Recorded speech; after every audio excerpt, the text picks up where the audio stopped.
Thank you.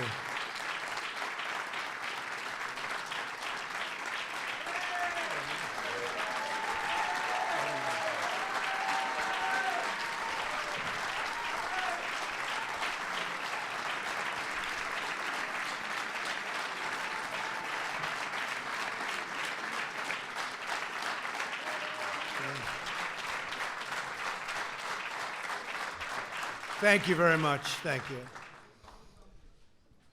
Today, Israel takes a big step towards peace.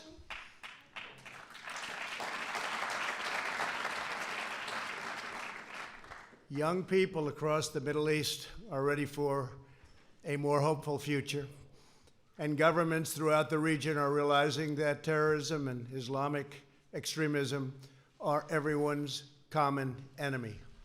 Yesterday, I had the pleasure of meeting with both the Prime Minister of Israel and a man that's working very hard to become the Prime Minister of Israel in the longest-running election of all time, Benny Gantz of the Blue and White Party. And both leaders joined me to express their support for this effort, proving that the state of Israel looking for peace and that peace transcends politics.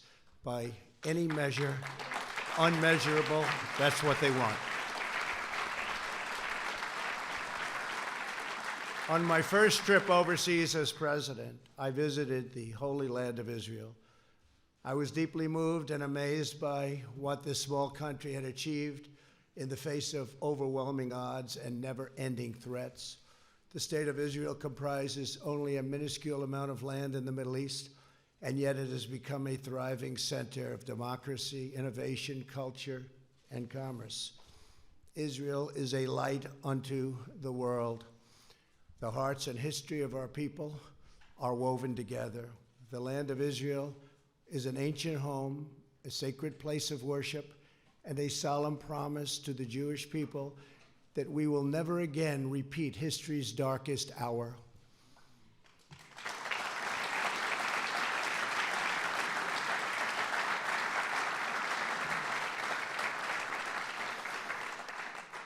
During my trip to Israel, I also met with Palestinian President Abbas in Bethlehem. I was saddened by the fate of the Palestinian people. They deserve a far better life. They deserve the chance to achieve their extraordinary potential. Palestinians have been trapped in a cycle of terrorism, poverty, and violence, exploited by those seeking to use them as pawns to advance terrorism and extremism. I returned from my visit determined to find a constructive path, and it's got to be a very powerful path forward in the Israeli-Palestinian conflict. To further this effort, I also met with President Abbas at the White House. Forging peace between Israelis and Palestinians may be the most difficult challenge of all. All prior administrations, from President Lyndon Johnson, have tried and bitterly failed. But I was not elected to do small things or shy away from big problems.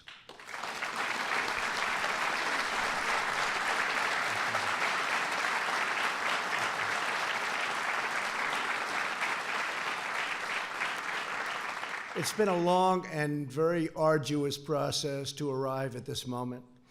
On Sunday, I delivered to Prime Minister Netanyahu my vision for peace, prosperity, and a brighter future for the Israelis and Palestinians.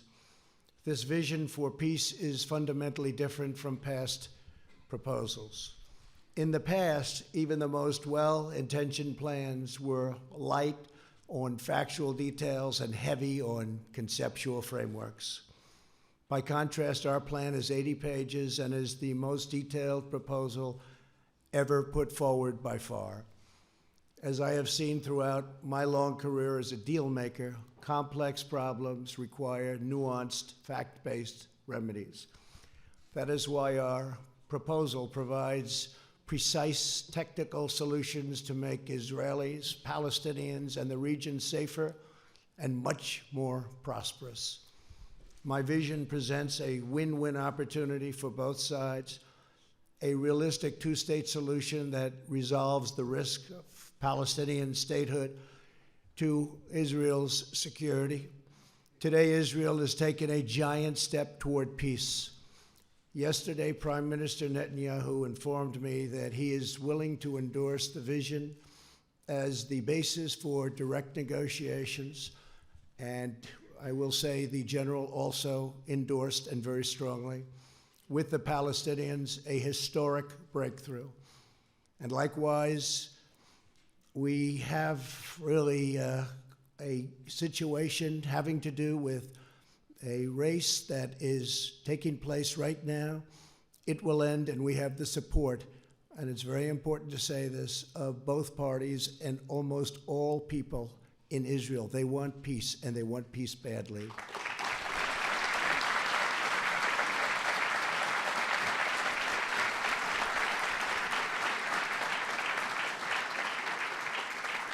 This is the first time Israel has authorized the release of a conceptual map illustrating the territorial compromises it's willing to make for the cause of peace, and they've gone a long way.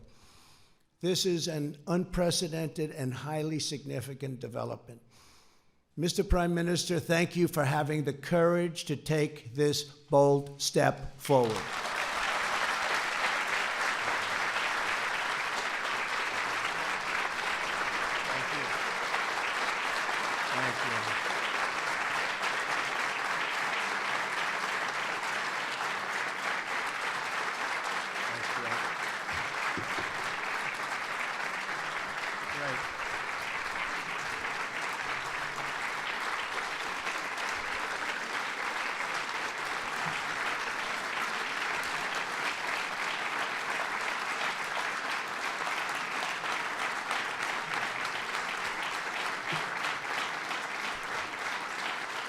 And Bibi, we have a lot of powerful people in this room, a lot of the people that can help make it work. So that's quite a thunderous applause.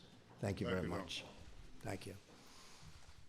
We will form a joint committee with Israel to convert the conceptual map into a more detailed and calibrated rendering so that recognition can be immediately achieved.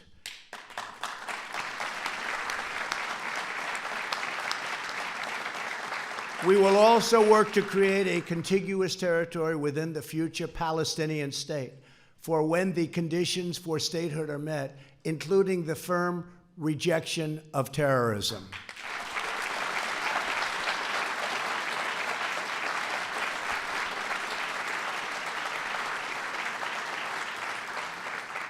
Under this vision, Jerusalem will remain Israel's undivided, very important, undivided capital.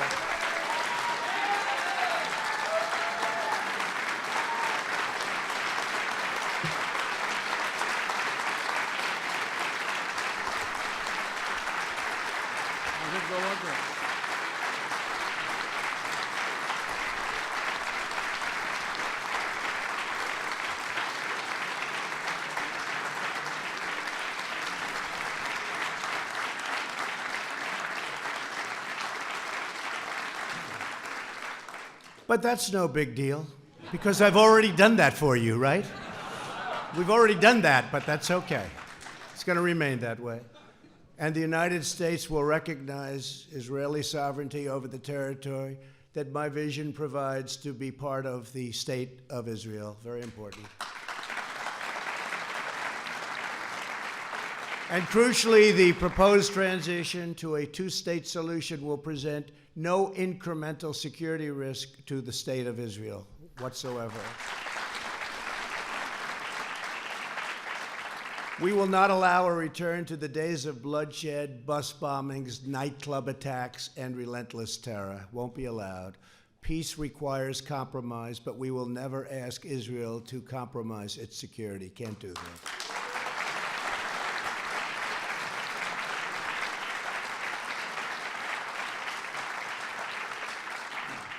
As everyone knows, I have done a lot for Israel, moving the United States Embassy to Jerusalem, recognizing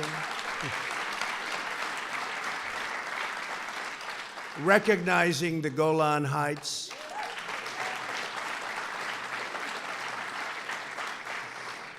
And frankly, perhaps most importantly, getting out of the terrible Iran nuclear deal.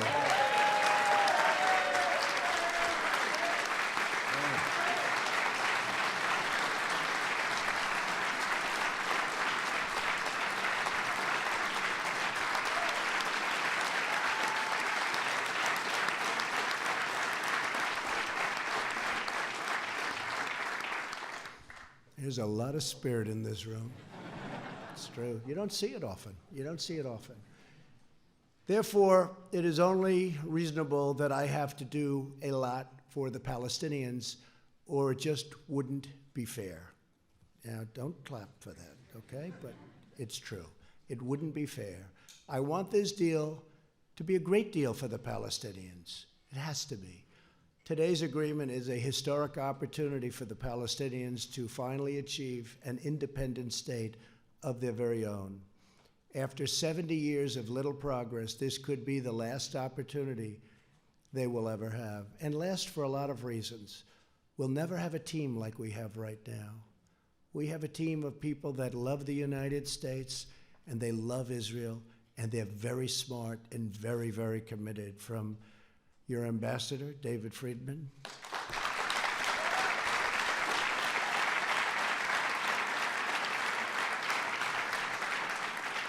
to Jason and Avi and Jared,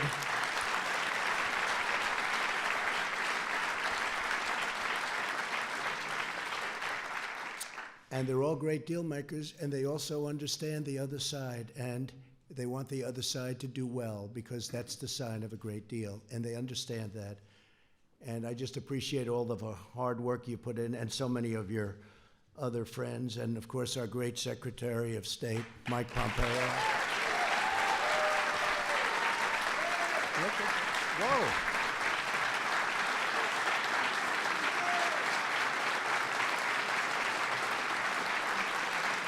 Wow, that's impressive. That was very impressive, Mike. That reporter couldn't have done too good a job on you yesterday, right? I think you did a good job on her, actually. That's good. Thank you, Mike. Great. Are you running for Senate? I guess the answer is no after that, huh? They all want him to. Kansas, great state, they want him to, but you're doing a great job. Don't move. The Palestinian people have grown distrustful after years of unfulfilled promises. So true. Yet I know they are ready to escape their tragic past and realize a great destiny. But we must break free of yesterday's failed approaches. This map will more than double the Palestinian territory and provide a Palestinian capital in eastern Jerusalem, where America will proudly open an embassy.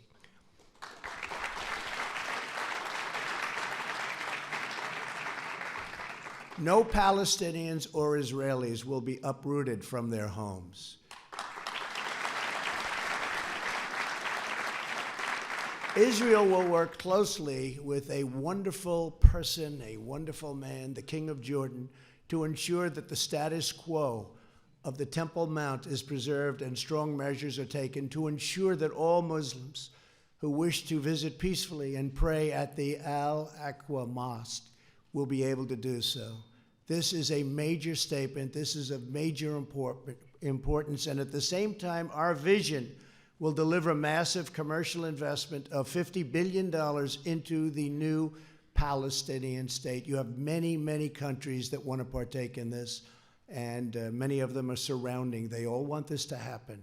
Virtually every one of them want this to happen, and I think, Bibi, you know that very well. You're going to have tremendous support from your neighbors and beyond your neighbors.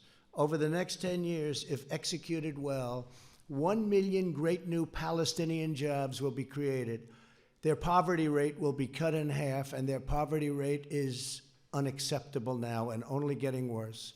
Their GDP will double and triple, and much-needed hope, joy, opportunity, and prosperity will finally arrive for the Palestinian people. Our vision will end the cycle of Palestinian dependency upon charity and foreign aid. They will be doing phenomenally all by themselves. They are a very, very capable people.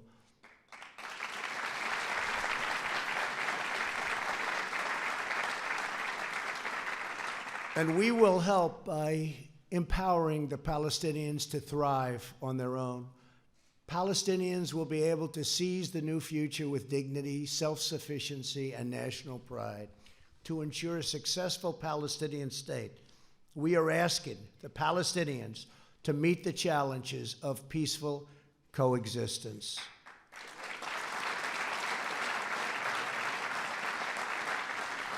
This includes adopting basic laws enshrining human rights, protecting against financial and political corruption, stopping the malign activities of Hamas, Islamic Jihad, and other enemies of peace, ending the incitement of hatred against Israel, so important, and permanently halting the financial compensation to terrorists.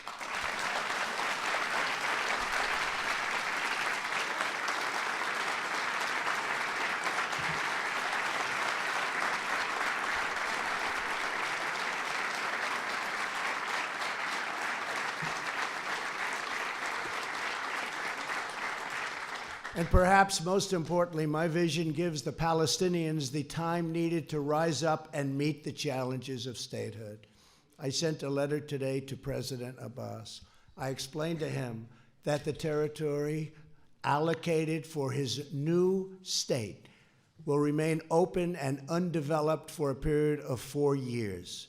During this time, Palestinians can use all appropriate deliberation to study the deal, negotiate with Israel, achieve the criteria for statehood, and become a truly independent and wonderful state. President Abbas, I want you to know that if you choose the path to peace, America and many other countries, we will be there. We will be there to help you in so many different ways, and we will be there every step of the way. We will be there to help.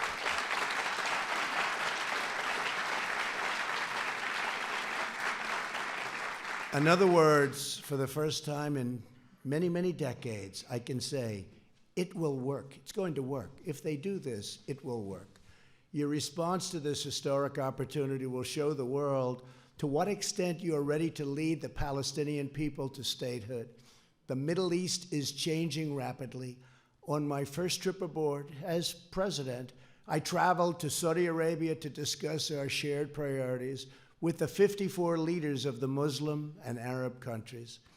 I made clear that all civilized nations share the same goals, stamping out extremism, creating opportunity for the region's youth, and we have to take care of the region's youth. The region's youth is growing up with no hope. We have to take care of the region's youth and existing in harmony with one's neighbors. Since that time, immense progress has been made. A growing number of nations have taken strong stands against terrorism and radicalization. You see it. Thanks to the courage of U.S. forces, the ISIS territorial caliphate, 100%, not 95%, not 99 or any other percent, 100% of the caliphate, ISIS, is destroyed, and its savage leader, al-Baghdadi, is now dead.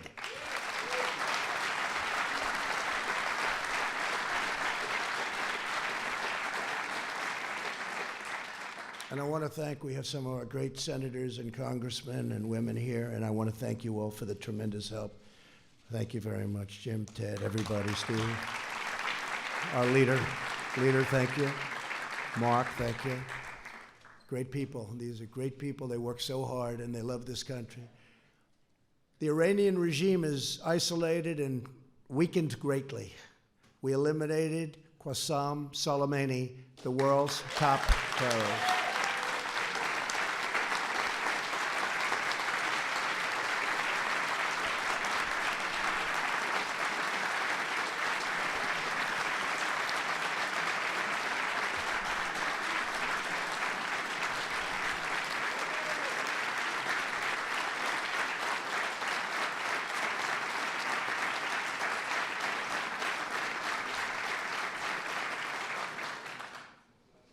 And as you know, he was with the head of Hezbollah. I don't think they were up to anything good. I don't think so. He ran an organization called Jerusalem Liberation Forces and used his hatred, total, severe hatred of Israel as a rallying cry to divert attention from the incompetence and shortcomings of his government. He falsely promoted the sinister notion that a free Jerusalem, we must really be at war with Israel. So to have it free, we have to be at war with Israel. And he said it very, very powerfully. In fact, it's been in this false war that Israel, really, the enemies of peace, have used it. They just used it as an excuse to divide and totally oppress the Middle East. In truth, Jerusalem is liberated.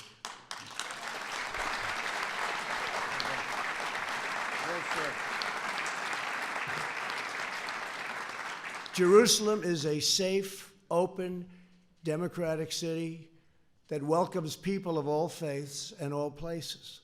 It is time for the Muslim world to fix the mistake it made in 1948 when it chose to attack instead of recognize the new state of Israel. It's time.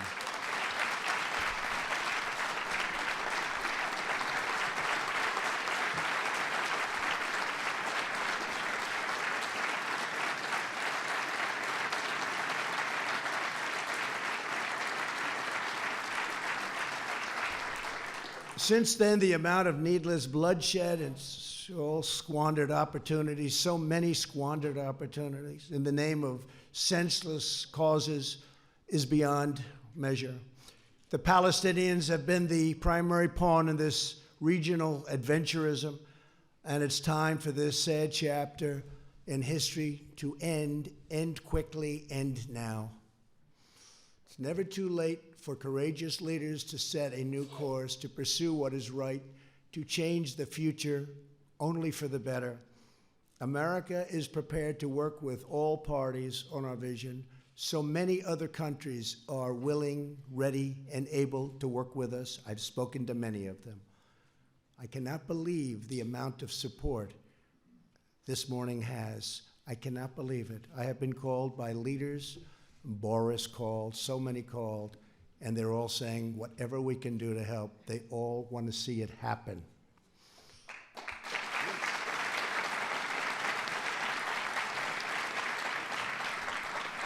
But America cannot care more about peace than the stakeholders in the region. There are many Muslims who never visited Al-Aqsa, and many Christians and Jews who never visited the holy sites in the West Bank described so vividly in the Bible. My vision will change that. Our majestic biblical heritage will be able to live, breathe, and flourish in modern times. All humanity should be able to enjoy the glories of the Holy Land. This part of the world is forever connected to the human soul and the human spirit. These ancient lands should not be symbols of conflict, but eternal symbols of peace. Thank you again for all of the work you've all done and all of these incredible honored guests for being here. And in particular, I want to thank Prime Minister Netanyahu. I also want to thank Oman, Bahrain, and the United Arab Emirates for the incredible work they've done, helping us with so much and sending their ambassadors to be with us today. Thank you very much for being here. Oman, Bahrain, and the Arab Emirates? Yeah.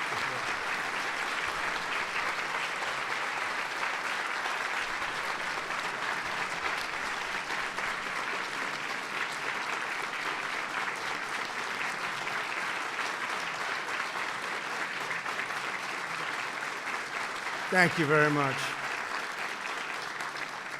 Thank you very much. Please give our regards.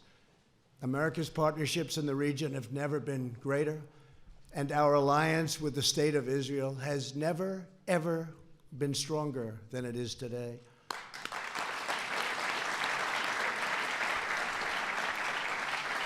Together, we can bring about a new dawn in the Middle East. And I would now, again, just like to thank everybody and A very special group of people, an incredible group of people. So many have been with us on this journey right from the beginning, and we're getting there. They say it's the toughest deal ever to make. In business, when I have a tough deal, people would say, this is tougher than the Israelis and the Palestinians. They used it as an excuse, meaning that was always the standard.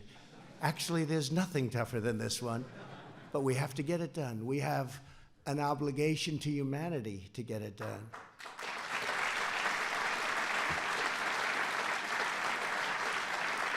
So I would now like to introduce the Prime Minister of Israel, who's worked so hard on this, Bejamin Netanyahu. Thank you. Great speech. Thank you.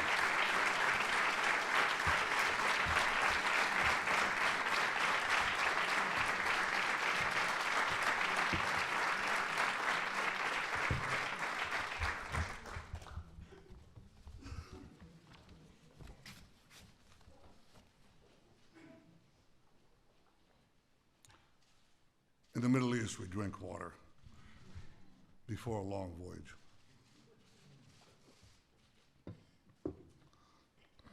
This is an extraordinary voyage. President Trump, Donald, I'm honored to be here today,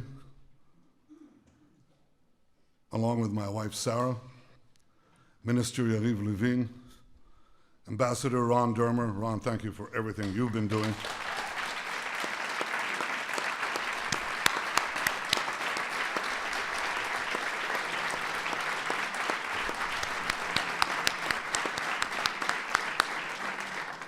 National Security Advisor Meir Ben Shabbat, thank you too, Mayor.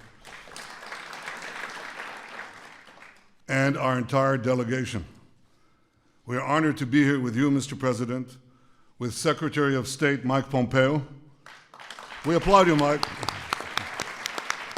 Secretary of the Treasury Steve Mnuchin, National Security Advisor Robert O'Brien, America's UN Ambassador Kelly Craft, Jared Kushner and Ivanka, it's good to see you both.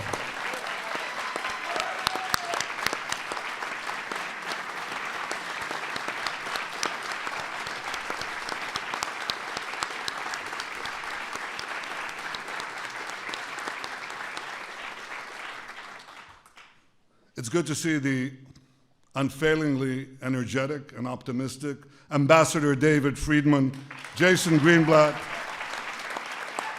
Avi Berkowitz, Brian Hook, and the rest of your exceptional peace band, Mr. President. It's good to be here with the other distinguished ladies and gentlemen of your administration, with senators and members of Congress who are Israel's greatest friends on Capitol Hill. Thank you.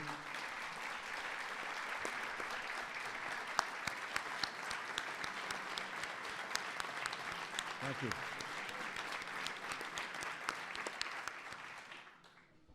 With the ambassadors of the United Arab Emirates, Bahrain, and Oman, what a pleasure to see you here, and what a sign it portends. I was going to say of the future, what a sign it portends of the present.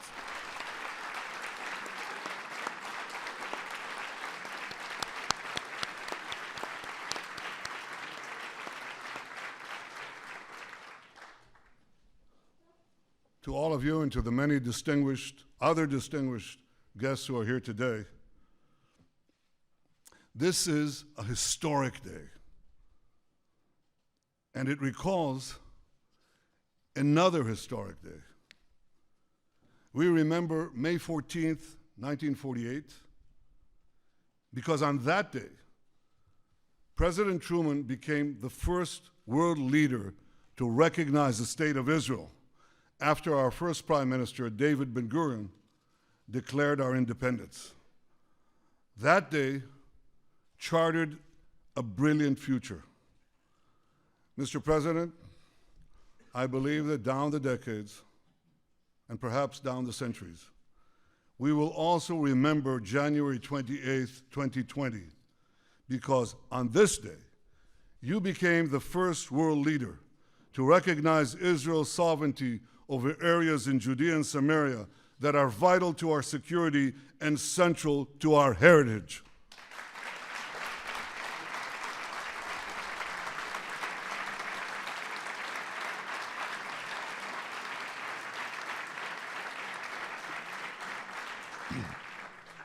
And on this day, you too have charted a brilliant future for Israelis, Palestinians, and the region by presenting a realistic path to a durable peace.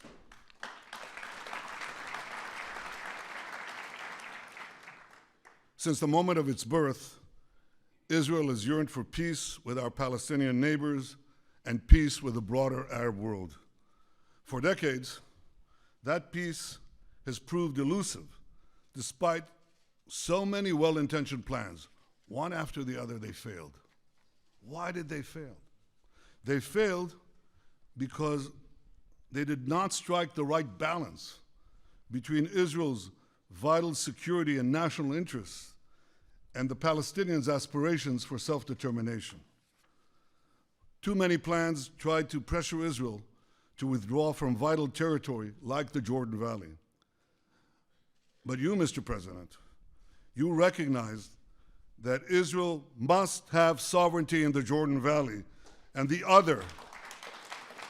other strategic areas of Judea and Samaria, rather than pay easy lip service to Israel's security and simply shut your eyes, hope for the best.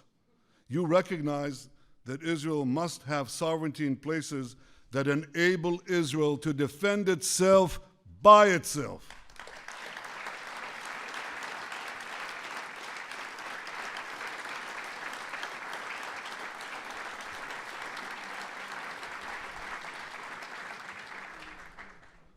For too long, far too long, the very heart of the land of Israel, where our patriarchs prayed, our prophets preached, and our kings ruled, has been outrageously branded as illegally occupied territory. Well, today, Mr. President, you are puncturing this big lie.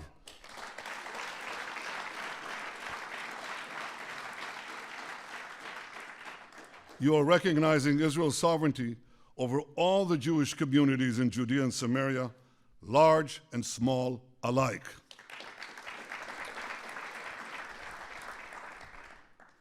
These, as the distinguished pastors who are here know very well, these are places inscribed in the pages of the Bible. These are places carved into the bedrock of our common civilization. The sacred tomb in Hebron, where the fathers and mothers of the Jewish people are buried. Beit El, where Jacob dreamed of a ladder ascending to the heavens. Shiloh, where the Ark of the Covenant that held the 10 Commandments for centuries. That's what happened in Shiloh. Thanks to you, Mr. President, these areas and so many others that for millennia have been etched in the soul of the Jewish people and have fired the imaginations of millions of people around the world and across the world. These areas will now be recognized by the United States as a permanent part of the Jewish state.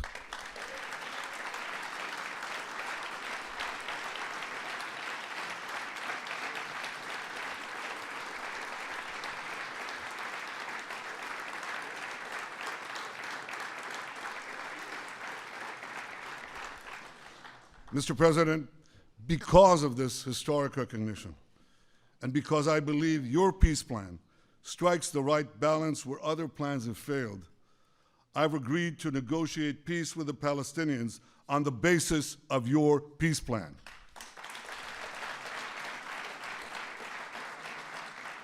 It's a great plan for Israel. It's a great plan for peace. Frankly, Mr. President, given all that you have already done for Israel, I'm not surprised. You have been the greatest friend that Israel has ever had in the White House.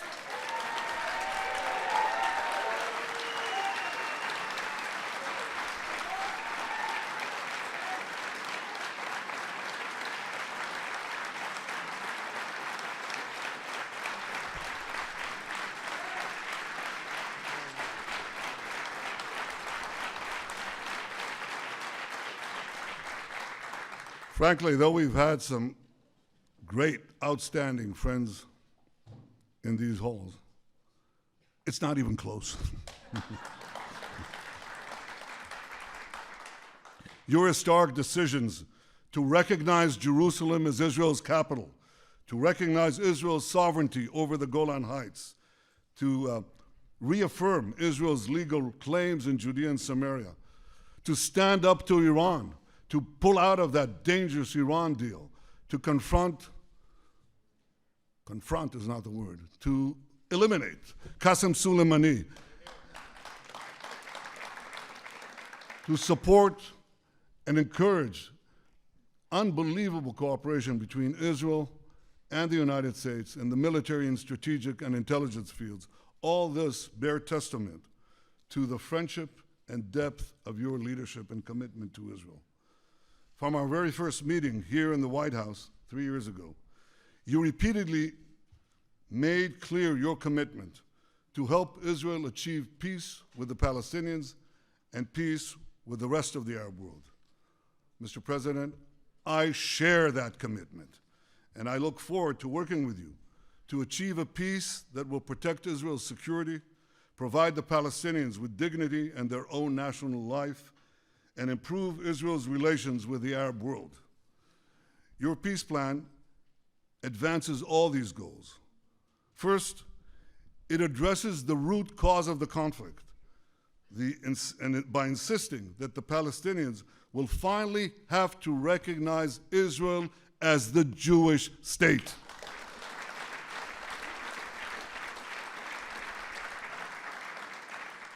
Second, it stipulates that Israel will retain security control in the entire area west of the Jordan River, thereby giving Israel a permanent eastern border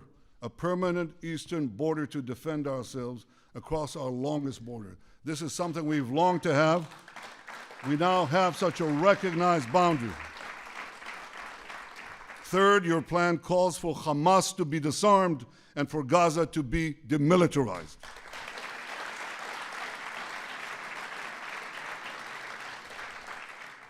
Fourth, it makes clear that the Palestinian refugee problem must be solved outside the state of Israel. Fifth, it calls for our ancient capital, Jerusalem, to remain united under Israel's sovereignty. It, of course, ensures that religious sites remain accessible to all faiths, and it maintains the status quo on the Temple Mount. Sixth, your plan does not uproot anyone from their homes, Israelis and Palestinians alike. Instead, it proposes innovative solutions whereby Israelis will be connected to Israel and whereby Palestinians will also be connected to one another. That helps if you have these real estate people, you know. They can come up with things normal human beings don't think about, and they have. Mr. President, Israel wants the Palestinians to have a better life. We want them to have a future of national dignity, prosperity, and hope. Your peace plan offers the Palestinians such a future. Your peace plan offers the Palestinians a pathway to a future state.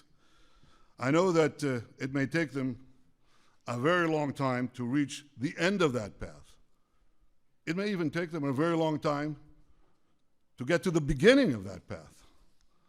But if the Palestinians are genuinely prepared to take that path, if they're genuinely prepared to make peace with the Jewish state, and if they agree to abide by all the conditions you have put forward in your plan, Israel will be there. Israel will be prepared to negotiate peace right away.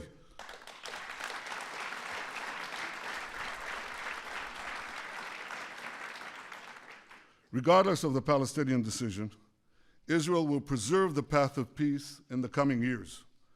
For at least 4 years, Israel will maintain the status quo in areas that your plan does not designate as being part of Israel in the future. At the same time, Israel will apply its laws to the Jordan Valley, to all the Jewish communities in Judea and Samaria, and to other areas that your plan designates as part of Israel, and which the United States has agreed to recognize as part of Israel.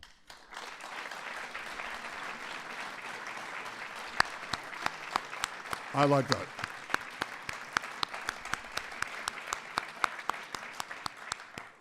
This decision will protect Israel's security, ensure Israel's national interests, and leave open the possibility of a political settlement with the Palestinians in the coming years. Mr. President, I hope the Palestinians embrace your vision of peace. Embrace the plan that you and your team and us worked so hard to achieve. I hope that they seize the opportunity offered by your sweeping economic plan. I've read it. It takes enormous talent to reject $50 billion worth of investment. I know what that does to an economy. I know what it will do to Palestinian lives. I know what it will do to the youth of the region. I hope that the Palestinians embrace this and build with Israel a future of prosperity and peace. I also hope that our other Arab neighbors embrace your vision and forge a path of reconciliation with Israel that can create for all of us a brilliant future. Mr. President, I want to congratulate your fantastic team, there's no other word, your fantastic peace team for all their work. Jason Greenblatt,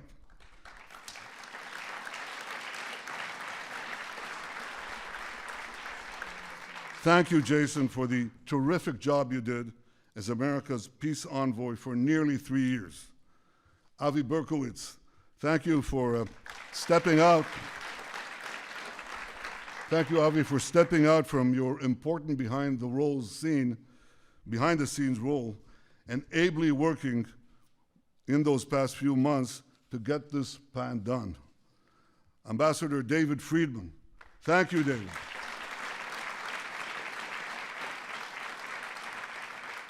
Thank you for your essential contribution to this effort and for the terrific job you do every day to strengthen the great alliance between Israel and America.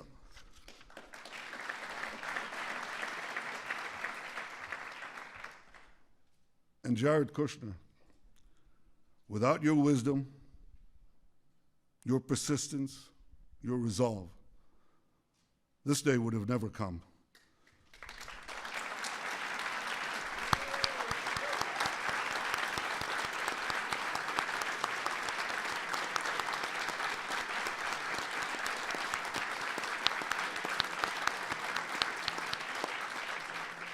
I know how much the Jewish future means to you and to your family. Well, Jared, today you have helped secure that future. The Jewish state owes you, and it owes President Trump, an eternal debt of gratitude.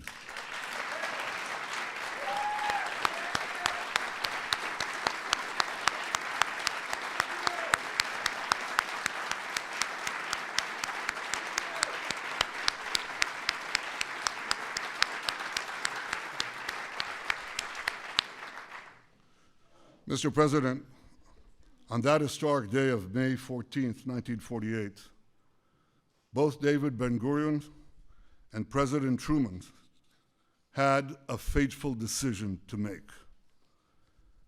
Many argued that Ben-Gurion should not declare Israel's independence. Many argued that President Truman should not recognize the Jewish state.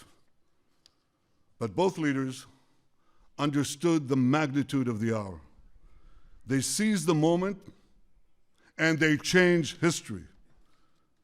Like you, Mr. President, I understand the magnitude of this moment.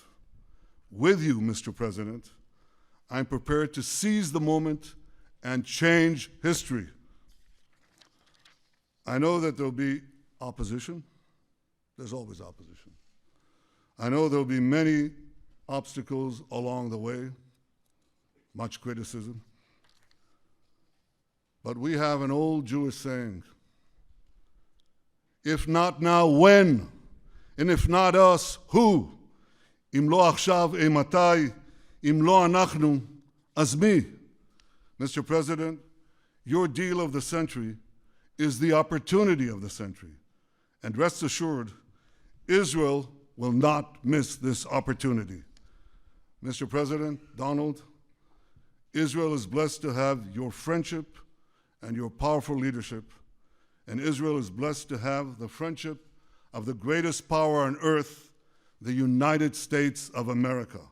May God bless America, may God bless Israel, and may God bless us all with security, prosperity, and peace. Thank you.